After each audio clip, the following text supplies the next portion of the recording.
Sheikh Johnny బాషా alias Johnny master పెద్ద కాంట్రవర్సీలోనే చిక్కుకున్నారు. గత కొంతకాలంగా తన మీద లైంగిక వేధింపులకు పాల్పడుతున్నట్టు 21 ఏళ్ల మహిళా కొరియోగ్రాఫర్ పోలీసులకు ఫిర్యాదు చేసింది. జానీ మాస్టర్ తనను వేధించారంటూ రాయదుర్గం పోలీస్ స్టేషన్ లో ఫిర్యాదు చేసింది. జానీపై 376, 506, 323, 2 సెక్షన్ల కింద పోలీసులు కేసు నమోదు చేశారు. బాధితురాలు చాలా సంచలన విషయాలను ప్రస్తావించారు. జానీ మాస్టర్ కు తనకు D12 షోలో పరిచయం ఏర్పడిందని, 2019లో జానీ మాస్టర్ కాల్ చేసి తన గ్రూప్ లో జాయిన్ చేసుకుంటానని తెలిపినట్టుగా ఆ యువతి పేర్కొంది.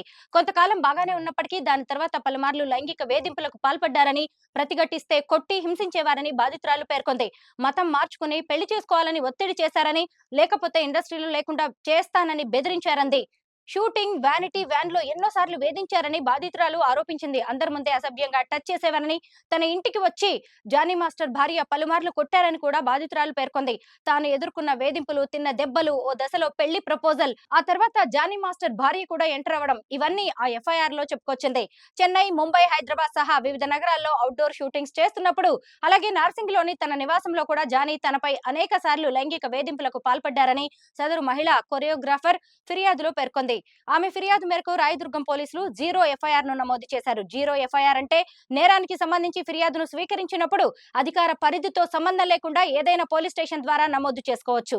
ఈ దశలో సాధారణ ఎఫ్ఐఆర్ నంబర్ ను కేటాయించారు. తదుపరి విచారణ కోసం నార్సింగి పోలీసులకు కేసును బదిలీ చేశారు. జానీ మాస్టర్ పై పలు సెక్షన్ల కింద పోలీసులు కేసు నమోదు చేశారు. కాగా దక్షిణాదిలో టాప్ కొరియోగ్రాఫర్ గా కొనసాగుతున్నారు జానీ మాస్టర్. టాలీవుడ్ తో పాటు బాలీవుడ్, కాలీవుడ్, శాండల్వుడ్ లోనూ స్టార్ హీరోలకు కొరియోగ్రఫీ అందిస్తున్నారు.